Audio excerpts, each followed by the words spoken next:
கொள்ள மனதுடையவர்கள். சரி, தங்களை மாற்றிக்கொள்ள மனசாக இருந்தாங்க. என்ன கிடைக்குது? சத்திரத்தில் கூட இடம் கிடைக்கல. கிடைச்சதுங்கிறத விட கிடைக்கவே இல்லை. சத்திரத்தில் கூட என்ன பண்ணல? 2:7 லூக்கா 2:7 சத்திரத்தில் கூட என்ன பண்ணலையா? இதுக்குத்தானா அவருக்கு ஏற்றபடி மாற்றிக்கோங்கன்னு.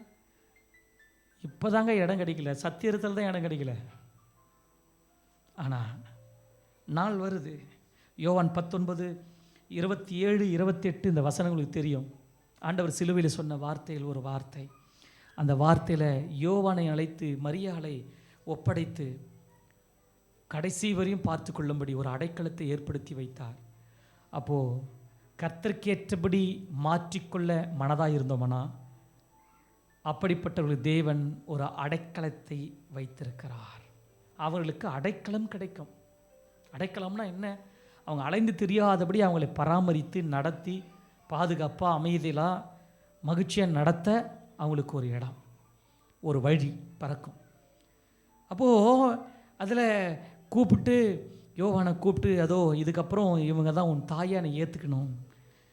மரியாதை கூப்பிட்டு யோவானை சொல்லி, இதுக்கப்புறம் என் ஸ்தானத்துலேருந்து யோவான் பார்த்துக்கிடுவான், உன்னை பார்த்துக்கிடுவாம்மா ஒப்படைச்சார் கர்த்தர். நமக்கு ஒரு அடைக்கலம் உண்டு. அப்போது நம்மளை ஆண்டவருக்கு அர்ப்பணித்தது உண்மைன்னா அவருக்கு ஏற்றபடி நம்மளை மாற்றிக்கிடுவோம்.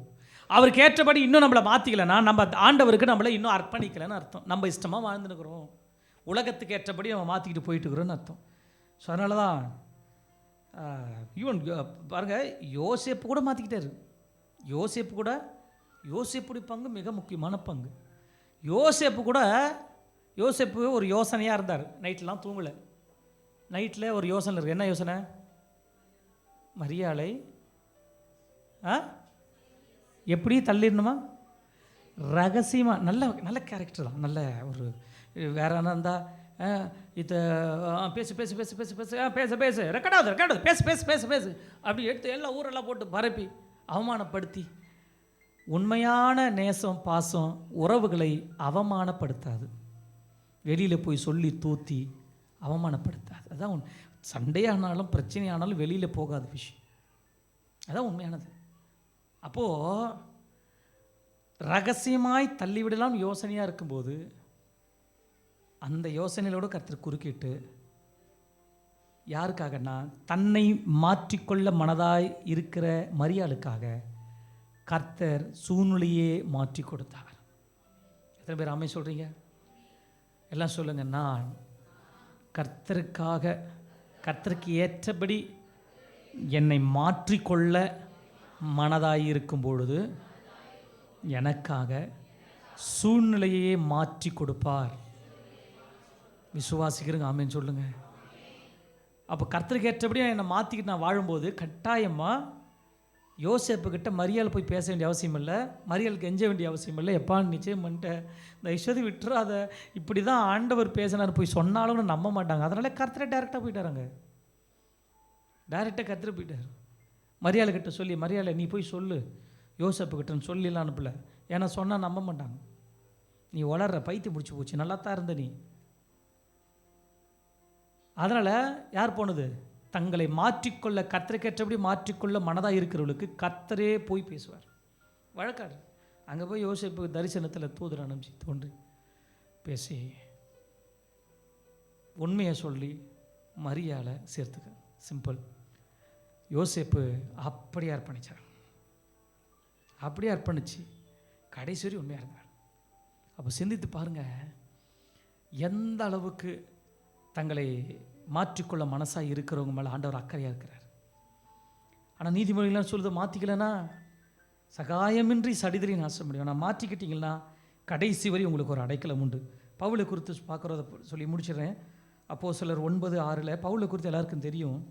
ஏன் மாற்றணும் அப்படின்னா, வாழ்க்கையே மாற்றினார். வாழ்க்கையே மாற்றினவருக்காக நாம் மாறுவது தவறல்ல. பவுல் அங்கே பார்த்து அப்போஸ்தலர் 9 ஒரு என்ட்ரி ஆகுறாரு. திகைத்து, ஆண்டவரே, இது பேர் தான் அர்ப்பணிப்பு. என்னது? நான் என்ன செய்ய இது ஃபஸ்ட்டு இவன் போகிற நோக்கமே வேறு. கிறிஸ்தவர்களை தேவ ஜனங்களை துன்புறுத்தும்படி போகிறான். அங்கே தான் ஒரு சந்திப்பு நடக்குது. கண் பார்வை இழக்கிறான், தேவ சத்தம் வருது, நான் என்ன செய்யணும்னு கேட்குறான். அப்போ தான் செய்கிறது ஆண்டவர் சொல்லி கொடுக்குறார். 20ஆம் அதிகாரம் அப்போஸ்தலர் 20:19 குறித்து கொள்ளுங்க. 20:19 அவர் சொல்கிறார். அது 19 மட்டும் வாசித்தலாமா? 20:19 நல்லா அவனு கவனிங்க. எப்படியெல்லாம் அவன் கர்த்தரை சேவிச்ச பாரு, வெகு மனத்தாழ்மையோடும் கண்ணீரோடும் தீமையான யோசனைகளை நேரிட்ட சோதனைகளோடும் சேவித்த. எப்படி சேவிச்சாரா? இதுதான் கர்த்தருக்கு ஏற்றது போல் தன்னை மாற்றி கொண்டது. ஏன்னா அவன் எப்படி இருந்தான், எப்படி பிறந்தாங்கிறது 22ஆம் அதிகாரம் அப்போஸ்தலர் 22:3-5 வரை நீ குறித்துக்கொள்ள, வீட்டில் போய் படிங்க. அவன் பிறந்தான், இங்கே தான் பிறந்தான், இவங்க மத்தியில் தான் வாழ்ந்தான் அப்படின்றத அவன் தெளிவாக சொல்கிறான். அப்படி இருந்தவன், அப்படிப்பட்டவன் இப்போ அவன் விருப்பத்தை சொல்கிறான் பாரு. 20:24 விருப்பம் சொல்கிறான். ஃபஸ்ட்டு அவன் கொல்றவனாக இருந்தான், சுவிசேஷத்தை அழிக்கிறவனாக இருந்தான். இப்போது அப்போஸ்தலர் 20:24 விருப்பத்தை சொல்கிறான்.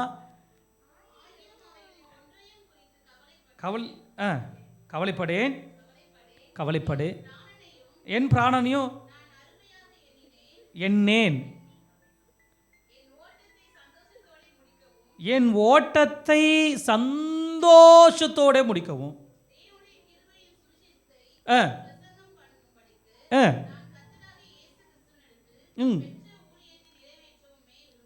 என்ன இப்போ அவன் விருப்பம்? ஃபஸ்ட்டு அவன் எப்படி பிறந்தான சொல்லிட்டு அவன் சொல்கிறான். அவனுடைய வேலையை என்னன்னா, எல்லாரும் துன்புறுத்தணும், கொலை பண்ணணும். இதுதான் அவன் கவனிங்க, அதான் அவனுடைய வேலை. ஆனால் இப்போது கர்த்தருக்கு ஏற்றபடி தன்னை மாற்றிக்கிட்டான். என்னது? இப்போ அடி வாங்குறானோ மாட்டான். அப்போ அடி கொடுத்தான், இப்போ அடி வாங்குறான், பயங்கரமாக வாங்குறான். அவன் நினச்சிப்பா போல மனசு, டேய் நான் எத்தனை பேரை அடிச்சிருப்பேன்டா டே. இப்போ திருப்பி அடிக்கிறதுக்கு கட்டளை இல்லை. அதனால தான் 1 கொரிந்தியர் 10:23 அவர் சொல்கிறாரு, தகுதி இல்லாத காரியத்தை நான் செய்ய மாட்டேங்கிறார். எனக்கு அதிகாரம் இருக்குது, ஆனால் தகுதி இல்லை, அதனால் நான் செய்ய மாட்டேன்னு சொல்லி தன்னை அர்ப்பணிக்கிறார். கலாத்தியர் 2:20 கிறிஸ்துவுடனே கூட சிலுவையில் அறையப்பட்டேன். ஆகினால 2 கொரிந்தியர் 4:8 சொல்கிறாரு. அதை மட்டும் படிச்சிருக்க. 2 கொரிந்தியர் 4:8 நெருக்கப்பட்டோம், ஒடுங்கி போக மாட்டோம், கலக்கம் அடைஞ்சாலும் மனம் முறிவு அடைய மாட்டோம், துன்பப்படுத்தப்பட்டோம், கைவிடப்படுகிறதில்லை. இப்போ தங்களை கர்த்தருக்கு ஏற்றபடி ஏன் மாற்றிக்கணும்னா, என் வாழ்க்கை அவர் மாற்றினார். முன்னாடி நம்ம இருந்த வாழ்க்கை நிலமெல்லாம் தெரியும் இல்லையா? காசு கூட அப்பாற்பட்டது, நம்பிக்கை, சந்தோஷம் எல்லாம் வரும். சந்தோஷம் எல்லாம் கர்த்தர் கொடுத்து நம்ம வாழ்க்கையை மாற்றினவருக்காக நம்ம ஏன் அவருக்காக நம்மளை மாற்றிக்கூடாது? அதில் தான் பவுல் தன்னை மாற்றிக்கிறாரு. அப்படி மாற்றிக்கிறதுனால அவர் சொல்கிறாரு, இவ்வளவு வந்தாலும் நான் கைவிடப்படுவதில்லை. திரும்ப சொல்றீங்க, கர்த்தருக்கு ஏற்றபடி மாற்றிக்கொள்ள மனதுடையவர்கள் கைவிடப்படுவது இல்லை. அல்லேலூயா. கர்த்தர் கடைசி வரை கைவிடவே மாட்டார். 2 தீமோத்தேயு 4:7 அவர் சொல்றாரு, ஓட்டத்தை முடித்தேன். என்ன சொல்றாரு? அங்க ஒரு நிறைவாழ்வு, நிறைவான வாழ்வு யாருக்குன்னா, தங்களை கர்த்தருக்கேற்றபடி மாற்றிக்கொள்ள மனதுடையவர்களுக்கு. அப்படி மாற்றிக்கொள்ளுகிறவர்களுக்கு வாழ்க்கையில் நிறைவு காணப்படும். கலக்கம் இருக்காது, மனமுறிவு இருக்காது. சின்ன சின்ன விஷயத்துக்கெல்லாம் சோர்ந்து யோனாவை போல சோர்ந்து போய் ஐயோ செத்துலான்னு சொல்ல மாட்டோம். மனமுறிவு இருக்காது, கைவிடப்பட மாட்டோம். ஓட்டத்தை முடித்தேன் நான் என்ன, ஒரு கம்ப்ளீட், அங்கே ஒரு நிறைவு இருக்குதுங்க. நிறைவு. எத்தனை பேர் ஆமே சொல்றீங்க? பாதியிலேயே முடிக்கிறதுக்காக இல்லை, நமக்கு ஒரு வாழ்க்கைக்கு நிறைவு வேணும். நிறைவா கர்த்தர் நடத்துவார். ஒரு என்ன சொல்ற, கர்த்தர் உங்களுக்கு கொடுத்த பாதையை மன திருப்தியா நிறைவா ஓடி முடிக்கிறதுக்கு கர்த்தர் உதவி செய்வார். எத்தனை பேர் ஆமே சொல்றீங்க? எத்தனை பேர் சொல்றீங்க? ஓடுகிற ஓட்டத்துல எத்தனை பேர் சொல்றீங்க நான் முடிப்பேன்னு? எத்தனை பேர் சொல்றீங்க? அதுவா முடிச்சு போக கூடாது. ஓட்டத்தை நிறைவு செய்து முடிக்கணும். பாதியிலே முடிக்கிறது இல்லை. பாதி வரையும் ஓடிட்டு எவ்வளவு தான் ஓட முடியும், ஃபர்ஸ்ட் பிரைஸ் எனக்கு கொடு அப்படின்னு கேட்ட கொடுத்துருவாங்களா? ஓடுறது பாதி தொழில் கூட இல்லை. அவன் ஓடி எச்சில் ஓடி 2வது ஓடிட்டு இருக்கிறான். இது முதல்ல ஓடி 2வது எனக்கு கிஃப்ட் அப்படியே கொடுத்துடுறீங்களா? நிறைய பேர் பாதியில நின்றான், கால் பாகத்தில் நின்றான், முக்கால் பாகத்தில் நின்றான். நிறைய பேர் ஓடாம ஆயிட்டான், நிறைவே இல்லை. ஆனா இன்னைக்கு கர்த்தர் சொல்றார், உன் வாழ்க்கைக்கு ஒரு நிறைவை நான் கொடுக்க போறேன், நிரம்பி வழிகிற அனுபவத்தை கொடுக்க போறேன். நான் உன்னை கைவிடவே மாட்டேன். எப்போனா எனக்காக நீ உன்னை, உன் சுபாவத்தை, உன் பேச்சை, உன் செயலை, உன் விருப்பத்தையே மாத்திக்கிட்டல, நான் உன்னை கைவிட மாட்டேன், உன்னை நிறைவா நடத்த போறேன். எத்தனை பேர் ஆமென் சொல்றீங்க? ஆமாங்க, நான் அவருக்காக எல்லாத்தையும் எழுதுறேன். பேச்சுல தாழ்மை இருக்கணும், யாரும் எதிர்த்து பேசாதீங்க, காயப்படுறவங்க பேசணும். நாங்க கர்த்தர் அப்படிதான் இந்த வார்த்தையை கொடுத்து முதல் சர்வீஸ் நான் பேசுறேன், நிறைய ரொம்ப நேரம் பேசணும். மற்றவங்க காயப்படுறவங்களுக்கு வார்த்தை இருக்கக்கூடாதுன்னு சொல்லி, நம்ம விளையாட்டா பேசுற வார்த்தை கூட ஒருத்தர் காயப்படுத்தோம்னா விளையாட்டா கூட அதை பேசக்கூடாதுன்றது இருக்கணுமா இருக்கணும். ஒருத்தருடைய குறிப்பிட்ட ஒரு விஷயத்த சொல்லி ஒருத்தர் பேசினா அவங்களுக்கு பிடிக்காதுன்னு தெரிஞ்சிச்சுன்னா அதை பேசாம அவாய்ட் பண்ணிடுறது நல்லது. வேணும்னே குத்தி காட்டுறது, அவங்க மூஞ்சை எட்டி பார்க்குறது, பாத்தியான்னு சொல்றது, இதெல்லாம் தேவ சுபாவம் அல்ல, பிசாசின் சுபாவம். ஒருத்தர் வெறுப்பேற்றுவது, அவங்களை காயப்படுத்துவது, அவங்க தகாத வார்த்தைகளை சொல்லி திட்டுவது, அவங்களுடைய இந்த கடந்து முடிச்ச காரியத்தை கிளறி போட்டு அதை ஞாபகப்படுத்தி திட்டுவது கர்த்தருக்கு பிடிக்காத காரியம். இன்னைக்கு நம்ம அதில் மாறப்போம். வாயின் வார்த்தைகள், சுபாவம். ஏன் இவ்வளவோ ஆட்டோபடி பேசணும்னா, நான் உன்னை ஃப்ரெஷ்ஷாக மாற்றி புதுசாக உனக்குள்ள வைக்க போகிறேன், உன்னை நிறைவாக நடத்த போகிறேன், புதுசாக உள்ள வச்சு எனக்காக நான் உன்னை ஓட வைக்க போகிறேன், எனக்காக நான் வாழ வைக்க போறேன். என் கையில ஒண்ணு பெரிய ஒரு பாத்திரமா, ஒரு அழகான பாத்திரமா வளைஞ்சு நான் காட்ட போறேன். அதனால நான் ஏற்கனவே சொன்னேன் இல்லையா, நமக்கு மேல அதிகாரம் உள்ளவர்களை பார்த்து நீ யார் என்ன கேட்கறதுன்னு கேட்டுட்டாலே நான் தேவனையே அவமதிக்கிறோன்னு அர்த்தம். அதிகாரம் உள்ள யார் எப்படி கேட்டாலும் சரி, நான் மெதுவான பிரதியுத்தரம் சொல்லுவேன். மெதுவான பிரதியுத்தரம்னா தயவா தாழ்மையை பேசுறேன், மெதுவா பேசு. சில பேர் ஒரு வீட்டில் 4 பேர் இருக்காங்கன்னா 4 பேருமே விடுக்கு பேசி சுற்றுவாங்க. இது சமாதானம் வீடு அப்படிதான் இருக்கும், அது ஒரு யுத்தகரமாகவே இருக்கும். என்னைக்காவது உட்காந்து அவங்க அன்பா உட்காந்து பேசினாங்களா, ஒரு கலகலப்பா சிரிச்சு எப்படி இருக்கு அப்படின்னு வீட்டை குறித்தோ எதிர்காலத்து குறித்தோ சாப்பாடு ஒன்றா உட்காந்து சாப்பிடலாம், இது போய் பசு சாப்பிட்டு போட்டு வந்து சாப்பிட்டு போயிடும்போது அது வரும், அது சாப்பாடு போட்டு வரும். அடுத்த ஆள் இது வாழ்க்கையா, இது குடும்பமா? கர்த்தர் குடும்பத்தை சரி பண்ண விரும்புறேன். குடும்பம் சரியாயிடுச்சுன்னா நான் சொல்றேன், தேவ சித்தமே அழகாக நிறைவேற ஆரம்பிச்சிடும். குடும்பத்துலதான் பிரச்சனை, குடும்பத்தை தான் கிளறணும்னு பிசாசு கங்கணம் கட்டான். இந்த குடும்பம் அழகா சமாதானமா வந்துருச்சுன்னா அப்ப மாற்ற வேண்டியதெல்லாம் மாத்திரணும். இதுவரை பேசாத இருந்த ஆட்களோட எல்லாம் பேச ஆரம்பிக்கணும். உறவுகளுங்க, இதுவரை நான் சிஎம் கிட்ட தான் பேசாம இருந்தாங்க, எப்படியாவது பேசணும். தயவுசெய்து சரியா புரியுது. அது இல்லாம வேணாம் விட்டு போயிடுச்சு, வேணாம் விட்டு வட்டத்து போய் இப்ப பேசலாம். தயவு செய்து கர்த்தர் உங்களுக்கு கொடுத்த உறவு, கர்த்தர் நமக்கு கொடுத்த உறவுகள் யாராவது பேசாம இருந்தாங்க. ஒரே வீட்டில் இருப்பாங்க, 9 மாசம் பேசாம, அது எப்படி சாமாத்தியம் தெரியல. உயிர் போனா கூட தண்ணி கொடுங்க எப்படி கேட்பாங்க, கேட்க மாட்டாங்க. பார்க்க தண்ணி கொடுத்தா பார்த்தியா, கொடுக்க. இன்னைக்கு சமாதானம் ஒப்புடுவார். சொந்த குடும்பத்திலேயே நான் சமாதானம் இல்லைன்னா நான் எப்படி தேவ ராஜ்யத்தை பலப்படுத்த முடியும்? தேவ ஆசைகளை எப்படி சம்பாதிப்பேன்? எப்படி என் சந்ததிக்கு நான் என்னத்தை சேர்த்து வைப்பேன்? ஒன்றும் இல்லை. இன்னைக்கே ஒப்புரவாகுது. இன்னைக்கே நான் என்னை மாத்திக்க ரெடி அப்படின்னா உங்களை தான் ஆண்ட சொல்றாரு, உனக்கு ஒரு நிறைவை நான் வச்சிருக்கிறேன். எத்தனை பேர் ஆண்டி சொல்றீங்க? ஸோ உறவுகளோடு கூட ஒப்புரவாகி இல்லை, கணவன் மனைவி அன்பா உட்காந்து பேசுங்க. தயவு செய்து அந்த அன்பா பேசு. சில பேரெல்லாம் பார்க்கும்போது எனக்கு ரொம்ப ஆச்சரியமா இருக்கும். சொல்றேன், கரெக்ட் இப்படிதான் இருக்கும். அவ்வளோ ஒரு ஃப்ரெண்ட்லியாக அழகாக பேசி, இல்லை சில டைமில் 2 பேரும் ஒன்றா சில டைமில் ஃபோன் அடிப்பாங்க. ஃபோன் அடித்து டைம் பாஸ்க்காக இல்லை, அவங்க சந்தோஷமாக இருக்குது எனக்கு காட்டனே கர்த்தர் ஃபோன் அடிச்சு நானும் டைம் ஒதுக்கி அவங்களோட பேசுகிறேன். மாற்றி ஆனால் இல்லைண்ணா இப்படி நான் பார்த்து அண்ணன் பார்த்து அது அப்படி இல்லை இப்படி. எனக்கு நான் ரொம்ப உண்மையாக சொல்ல ரசிச்சு சொல்கிறேன். அவங்க 2 பேரும் சொல்லுவேன், விளையாட்டில் வியர்வே சந்தோஷமாகவே சமாதானம். எத்தனை பேர் சொல்ல கேட்டுருக்கிறேன். இப்போலாம் எங்களுக்குள்ள பிரச்சனை வரதில்லை, அப்படியே வந்தால் கூட அன்னைக்கு முடிச்சு போது நாங்கள் ஒத்துமையாக இருக்கிறோம், சந்தோஷமாக இருக்கிறோம். சில பேர் அப்டேட் பண்ணுவாங்க. இன்னைக்கு நாங்கள் ஜெபம் பண்ணோம், நாங்கள் 2 பேரும் கை கூத்து ஜெபம் பண்ணோம், நாங்கள் ஒருமுனைப்பட்டு ஜெபம் பண்ணோம், நாங்கள் இந்த விஷயத்துக்காக ஜெபம் பண்ணோம். சில பேர் 2 பேரும் ஒன்றா வந்து எங்கள் வீட்டில் சந்திச்சுட்டு போவாங்க. நல்ல விஷயம். ஏன்னா குடும்பம் தேவனால் ஏற்படுத்தப்பட்டது. அதை தான் பிசாசு கை வைக்கிறான். சமாதானம் வரக்கூடாது, அதை உடைச்சி இன்னைக்கு நான் மாற்ற போறேன். எத்தனை பேர் ஆமென் சொல்றீங்க?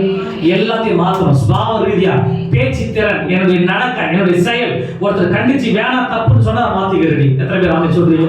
கோப்பு கொடுத்துடலாமா? அப்படி செய்யும் போது நாம வேண்டிக் கொள்றதை விட அதிகமா செய்ய கர்த்தர் ரெடியா இருக்கிறார். அப்படி எல்லாம் எழுந்துச்சிக்கலாமா? எல்லாம் எழுந்துச்சு பார்க்கலாம். எல்லாரும் எழுந்துருக்கு. ஹல்லேலூயா, நன்றி இயேசுவே. எல்லாரும் சொல்லுங்க பார்க்கலாம். என்னை விட்டு கொடுக்காதவர், என்னை நடத்துகின்றவர், என்னை பாதுகாப்பவர், என் நேசர் நீரே. யோனாவை விட்டு கொடுக்கவே இல்லை கர்த்தர். அவனை எப்படியாவது மாத்திரணும் முயற்சி பண்றாரு. அப்படிதான் பவுலை மாத்தணும்னு முயற்சி பண்றாரு. சொல்லுங்க பார்க்கலாம். என்னை விட்டு கொடுக்காதவர், என்னை நடத்துகின்றவர், என்னை பாதுகாப்பவர், என் நேசர் நீரே. என்னை விட்டு கொடு. சொல்ல எல்லாம் சொல்லிடலாம். இதுதான் நடக்கும். கர்த்தர் கேட்டபடி நம்மளை மாத்திக்கொள்ள தயாரா இருக்கோம்னா இதுதான் நடக்கும். நான் வழிமாறி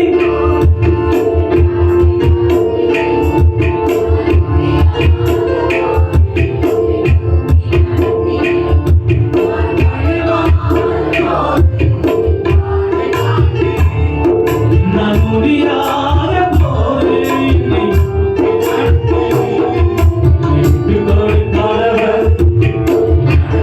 எல்லாரும் சொல்லிருக்கோம். எல்லாரும் சொல்லிருக்கோம். இதுவரை மாத்திரமே நான் மாத்திக்கிறேன். என்ன நீங்க விட்டு கொடுக்கல, நான் உங்களை விட்டு கொடுக்க மாட்டேன். நான் சாட்சி அளிப்பேன். என் பேச்சில் என் செயல்ல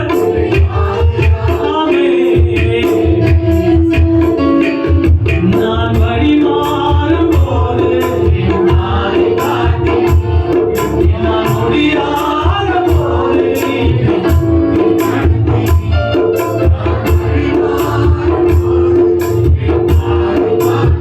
ஆண்டவர் பாதுகாக்கிறார். ஏன் நம்ம மாத்திரணும்.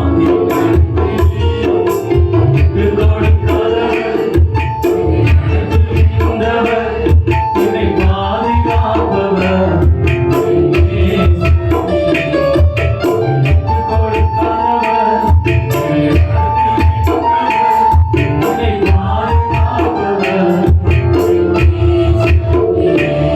நான் தலை குனிந்த போது என்னோடு கூட நான் குனிந்த. இதுதான் மரியாதைக்கு நடந்துச்சு. ஆண்டவர் மரியாதை தலை உயர்த்தினார். எத்தனை அவமானம், எத்தனை வழிந்தே வந்தாலும் பரவாயில்லை இருந்தார்.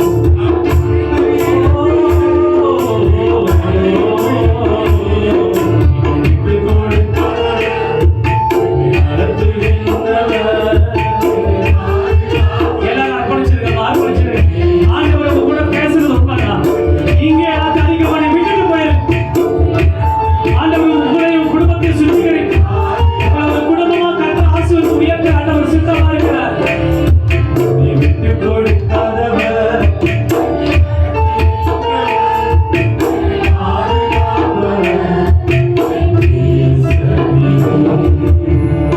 ரெண்டு கரங்களை உயர்த்தி ஜாமனுக்கு நீங்க ஒப்பு கொடுத்துருங்க. நான் விட வேண்டியதை விட்டுறேன். உமக்காக உமக்கு ஏற்றபடி என்னை நான் மாற்றிக்கொள்ள ரெடியா இருக்கிறேன். என் ஸ்வாபங்கள், என் பேச்சு பேசுகிறது, என் ஸ்வாபம் இப்படிதான் நான் சொல்ல மாட்டேன். நான் மாத்திக்கிறேன். ஆண்டவரே, உமக்காக நான் மாற்றும் போது எனக்காக என் சூழ்நிலையை மாற்றித்தரேன்னு சொல்லியிருக்கிறீர்கள். சூழ்நிலையை மாறப்போகுது. உங்கள் ஆண்டவர் கைவிட மாட்டார். கைவிடப்பட போகிறது. நமக்கு ஒரு நிறைவு ஏசப்பா வச்சிருக்கிறார். தகப்பனே, இந்த வேலைக்கு ஸ்தோத்திரம். வார்த்தைக்கு எங்களை அப்படியே அர்ப்பணிக்கிறோம், விட்டு கொடுக்கிறோம். கேட்ட வார்த்தைப்படியே சத்தத்தை கேட்ட அத்தனை பேரும் ஒப்பு கொடுக்கிறோம். நாங்கள் இதை கடைபிடித்து இதை குறித்து ஆண்டவரே நாங்கள் விளையாட்டாகல உட்கார்ந்து இதை ஆண்டவரே மும்முரமா உட்கார்ந்து தியானித்து ஆண்டவரே எங்களை சரிபார்த்து விட வேண்டியதை விட்டு உமக்காக மாற்றிக்கொள்ள ஆண்டவரே நாங்கள் இதுவரை மாற்றிக்கொள்ள மனதா இல்லாமல் இருந்ததை நினைச்சு மனம் வருத்துகிறோம், மாற்றிக்கொள்ளுகிறோம், எங்களை அர்ப்பணிக்கிறோம். உமக்கு ஏற்றபடி ஒரு பாதையில் ஓடுகிறோம். ஊழியத்தில் வாஞ்சி வைத்து, ஐக்கியத்தில் வாஞ்சி வைத்து நாங்கள் தொடர்ந்து உமக்காக ஓட விரும்புகிறோம். எங்களை ஆசீர்வதிங்க, குடும்பத்தை ஆசீர்வதிங்க.